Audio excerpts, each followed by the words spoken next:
Atenção todos os carros, atenção todas as viaturas. Vamos anotar uma ocorrência de desaparecimento.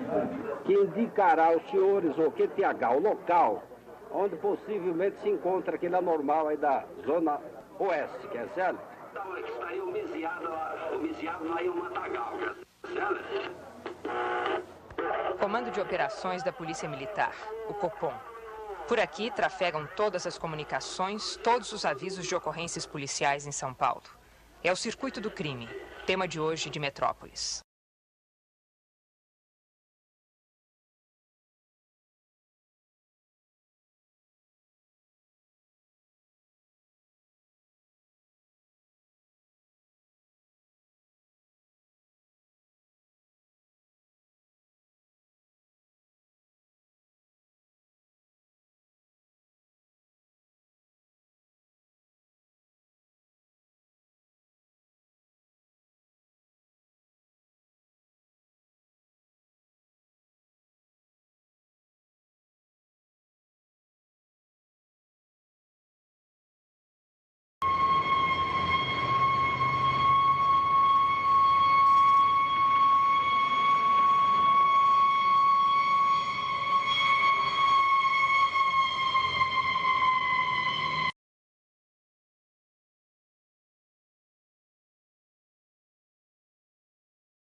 Polícia Militar, bom dia.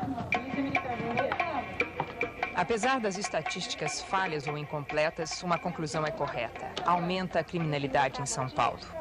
Em 1970 foram registrados 760 homicídios. 7 anos depois, 1.780.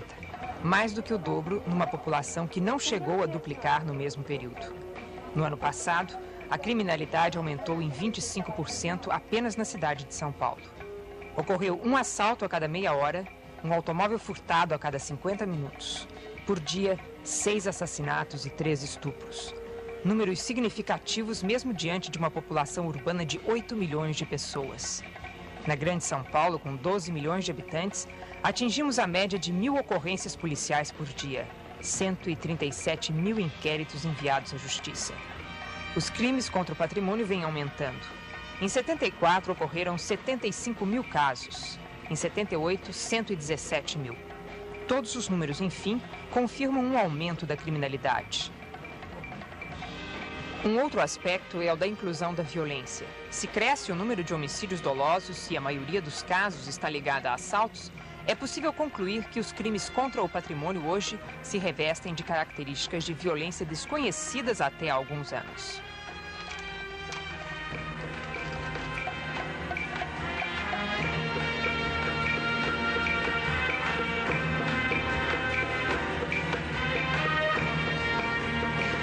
Nenhuma zona da cidade está preservada do crime.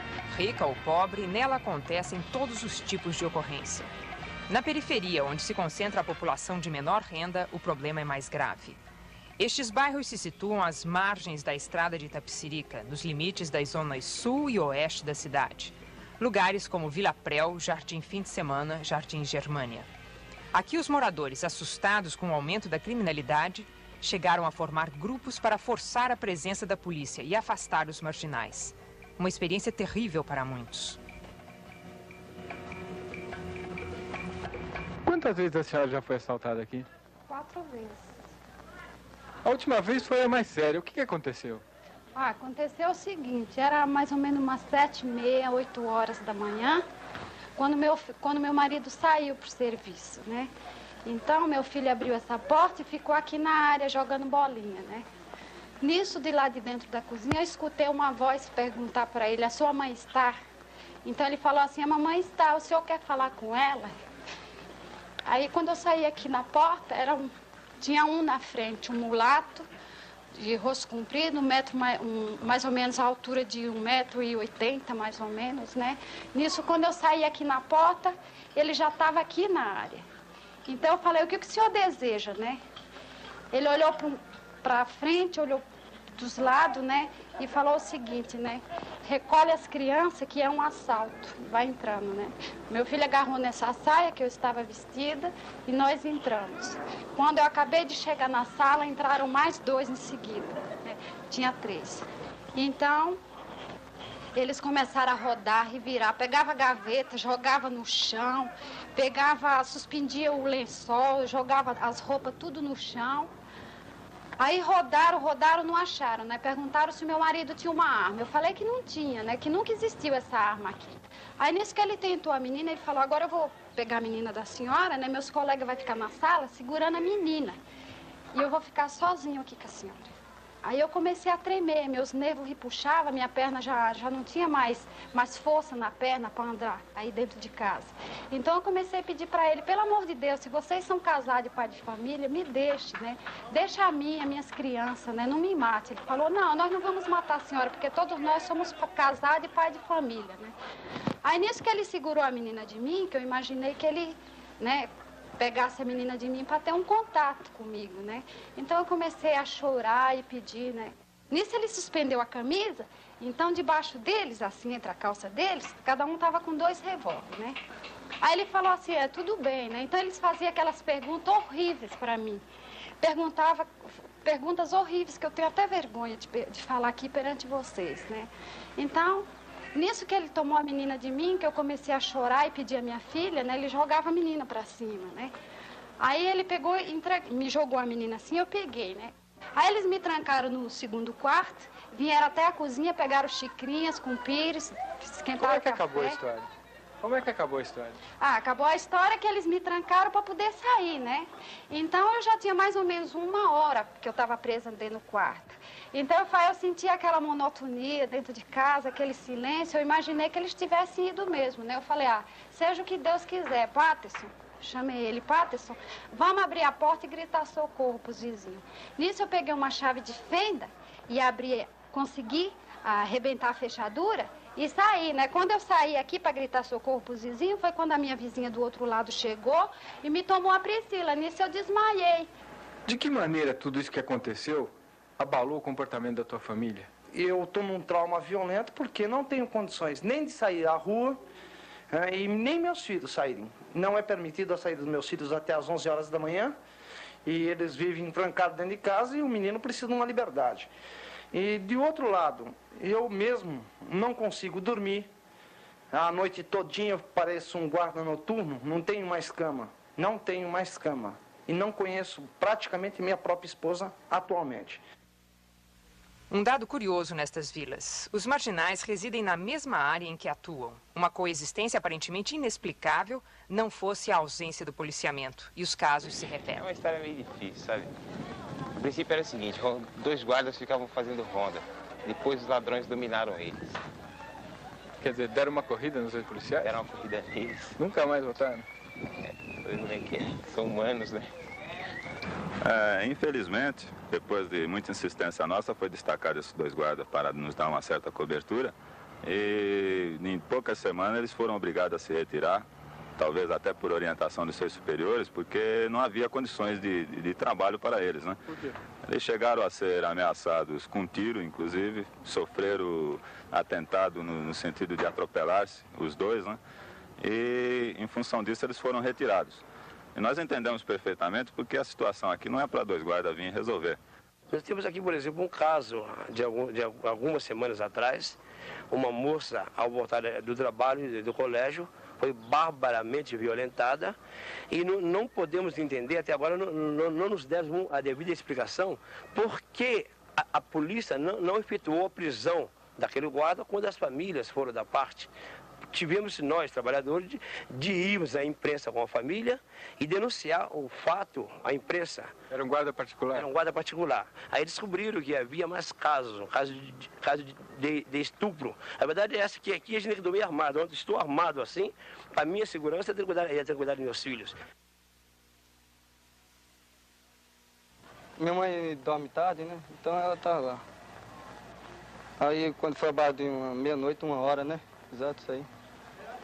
Aí nós vimos assim, um grito, assim, um ruído, assim. Primeiro deu um grito forte, né? Depois já foi matando a força, tudo. Aí nós foi vendo. A minha mãe saiu fora correndo. A hora que ela saiu, o cara tava lá no chão. A minha mãe pensou que era o cachorro, mas não era o cachorro. Aí que levantou um negão, forte mesmo. Acho que dá mais alto que ele ainda. Forte mesmo. Aí tava agarrado lá com a moça lá e tava com a faca lá. Minha mãe, larga, aí coisou, né? Pegou, ele correu. Aí pegamos a moça estava desmaiada já. E era duro de levantar, a moça pesada, né? Nós levantamos ela, demos água para açúcar, tudo. Aí nós vimos lá, batemos lá a porta, o seu Miraldo, tudo. Aí ele saiu fora e correu atrás do bandido. Conseguiu pegar ainda. Nesse momento veio a rota e me ajudou a segurar o bendito cujo ladrão. Entrei para a delegacia para fazer o flagrante nele, meu amigo. Demorei. Fiquei até de madrugada. Eu, a moça, mais uma outra testemunha. Quer dizer, nesses casos, a gente entra numa delegacia para fazer uma queixa, deveria ser uma coisa mais rápida, não perder dia de serviço que nem eu fiquei o resto da noite perdida, eu não podia ir trabalhar. Então eles me disseram, te dão um papel para você não perder o dia de serviço. Falei, isso não vai me adiantar, vocês deviam de solucionar muito mais rápido para a gente ter pelo menos a condição de prender e eles lavrarem o flagrante o mais rápido possível e soltar a gente. A nossa região, que pertence ao 37º Distrito, é especificamente a Vila Prel, aquela cuja denominação se encontra registrada junto aos órgãos municipais. Esse local não me consta que haja incidência criminal que possa preocupar a esse distrito policial. É a região de quem demanda Santa Amaro, do lado esquerdo da estrada de Itapecerica. Os demais bairros, como Parque Iracema, Jardim Germânia, Jardim Fim de Semana, pertencem a outros distritos e eu desconheço o que foi registrado naqueles distritos. Como é o relacionamento dos moradores daqui com a delegacia do bairro? Olha, paira uma grande interrogação, porque a gente praticamente não pode conversar dentro de uma delegacia. Um grito do delegado deixa todo mundo assustado. Teve um colega nosso que ele viu uns ladrões que assaltaram a casa dele por 3 vezes e denunciou, foram carregados os ladrões para a delegacia. Chegando na delegacia, o caso foi totalmente invertido. Ele ficou preso e os ladrões foram soltos. E a gente aqui, quando vai procurar uma delegacia, ficam fazendo a gente de ping-pong. É 11ª e é 47ª. Então, acaba dizendo que precisa atender lá, precisa atender aqui e ninguém atende nada. Pura e simplesmente a polícia parou de 1968 para frente. Embora algumas tentativas esporádicas de um delegado ou outro, de uma equipe ou outra, de fazer alguma coisa, a verdade é que a polícia parou. E o bandido percebeu que a polícia parou. Então por que o bandido aumentou? Porque o bandido é covarde. O bandido, na realidade, é covarde. Quando ele sente que não existe a repressão, quando ele sente que não existe a punição, ele vai. A polícia parou. A grande pergunta que se faz é a seguinte: os bandidos aumentaram o seu grau de periculosidade, a sua audácia em enfrentar a polícia aumentaram. Mas por quê? Porque a polícia parou. Mas se parou, como é que enfrenta? O que acontece é o seguinte: antigamente quem ia buscar bandido era policial experimentado. Policiais da delegacia de roubos. Com a parada da delegacia de roubos em 1968, embora especificamente esse trabalho não fosse da polícia militar, quem ia pegar bandido era policial da PM. Infelizmente, às vezes até mal treinado. Policiais de uma radiopatrulha, policiais de viaturas que que não estavam treinadas ou policiais treinados para a captura desses elementos. Antigamente, ai do bandido que reagisse. O bandido que ia ser preso por uma delegacia de roubos, por uma equipe da delegacia de roubos, se ele reagisse, havia uma mobilização geral para partir atrás daquele bandido. Então o bandido, muito mais por medo, se entregava, sabendo que mesmo que ele fugisse momentaneamente, haveria um cerco generalizado. Por que o preso delinque? 90% ou 95% é analfabeto. 5% tem o ginásio. Nenhum tem o curso secundário. Se o senhor me desse 200 crianças ou 500 crianças e me desse condições financeiras, eu dessas 500 crianças, eu fazeria todos eles ou advogado, ou médico, ou engenheiro. Agora, eu não tenho condições. Quem tem que fazer isso, quem tem condições. Conclusão, não fazem, quando cresce, vai crescer o quê? Um analfabeto. E vai continuar sendo analfabeto.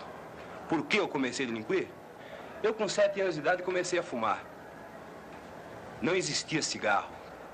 Para mim conseguir um cigarro, eu tinha que roubar. E assim eu comecei a roubar. Agora, devido ao meu passado, até hoje eu pago. Na delegacia de vigilância e captura consta que eu sou ladrão.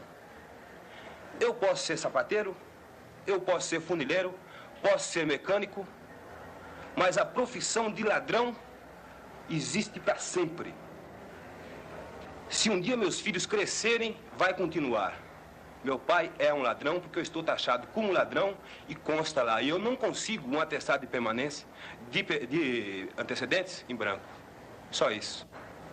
Você passou pelo RPM? Passei pelo RPM.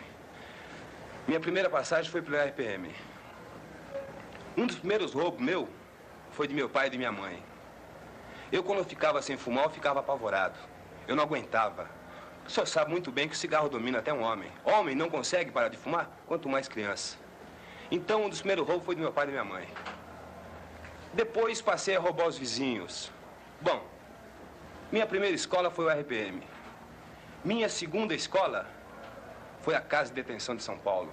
E minha terceira escola, a Penitenciária do Estado. Coloca o aparelho. Pega a arma. Abre o tambor. Pega a munição, alimenta, fecha o tambor, baixa a arma. Atenção! Posição! Fogo!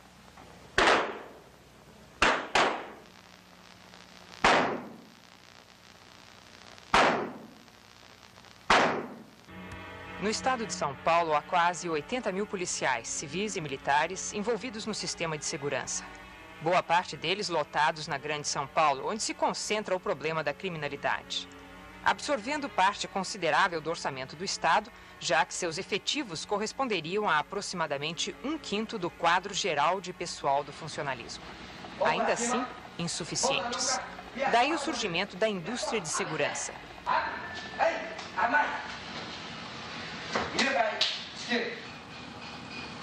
Só no estado de São Paulo, o contingente das empresas de vigilância atinge 25 mil homens, 1/4 de todo o Brasil.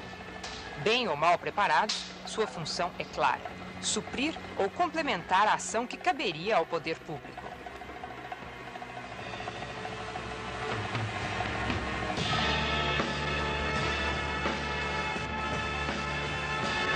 A segurança particular consegue realmente evitar assaltos?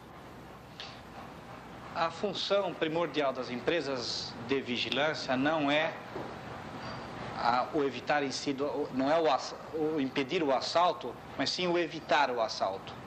A vigilância patrimonial restrita as áreas internas dos nossos clientes, que são empresas, bancos, indústrias e repartições governamentais. Realmente, houve uma diminuição de mais de 90% do índice de assaltos e outros fatos correlatos desde a introdução das empresas de vigilância, que atualmente estão mais ou menos no seu 10º ano. Na busca à segurança pessoal, cada um mobiliza os recursos que estão ao seu alcance. Muros altos, grades nas janelas, trancas nas portas e cães no quintal. A eletrônica também pode colaborar, mas há um custo que a restringe para poucos de poder aquisitivo elevado, ou já contaminados pela psicose da insegurança.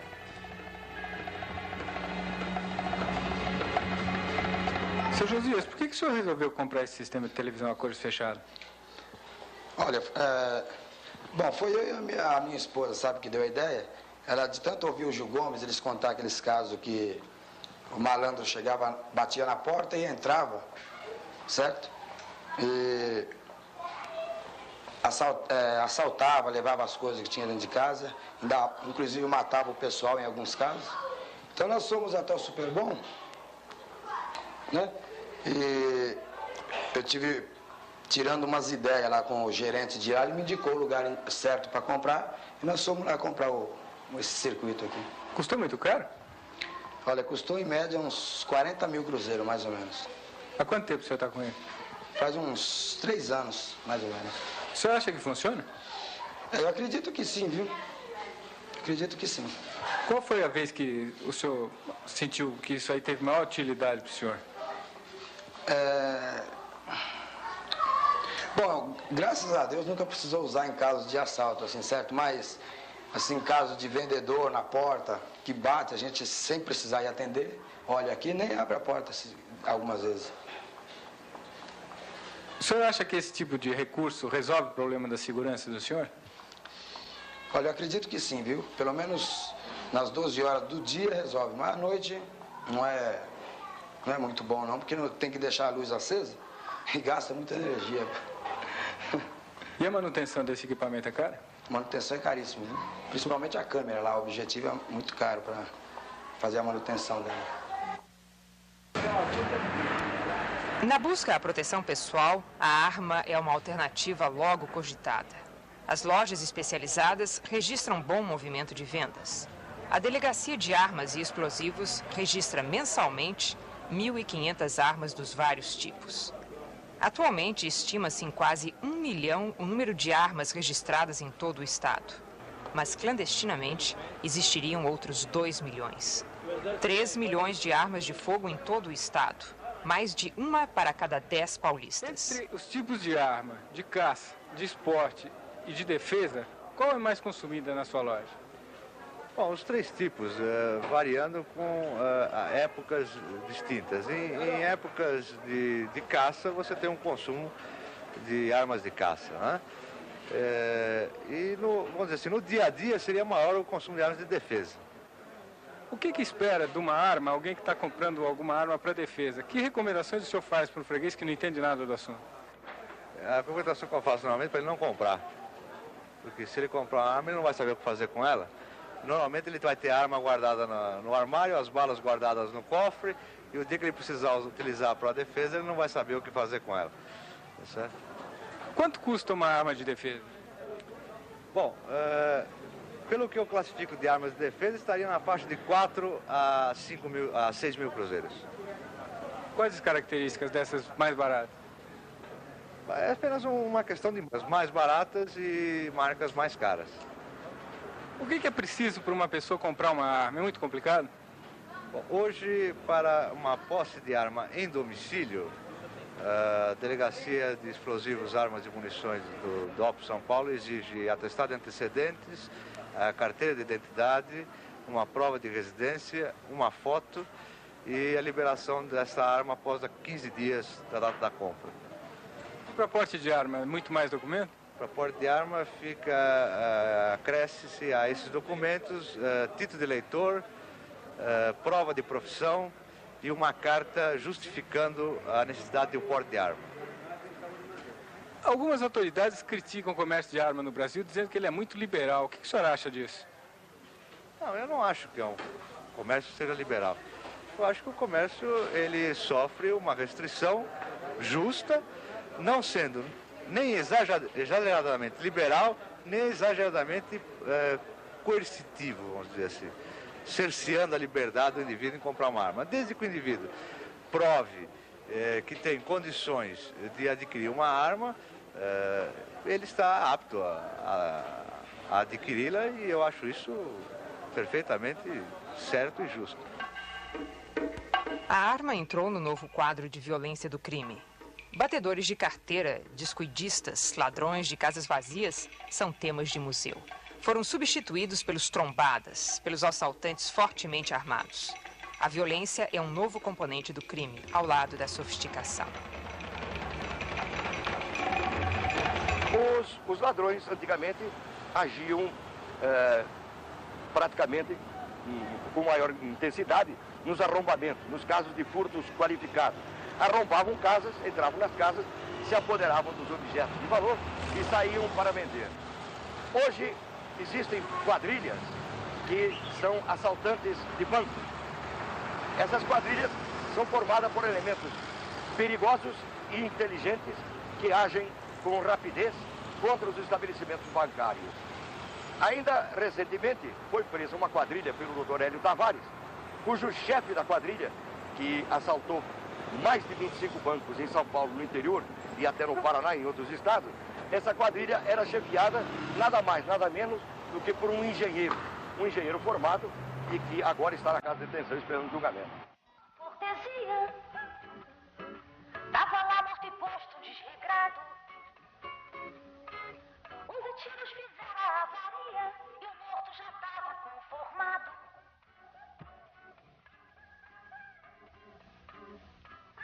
11 tiros no morto e pra que tantos?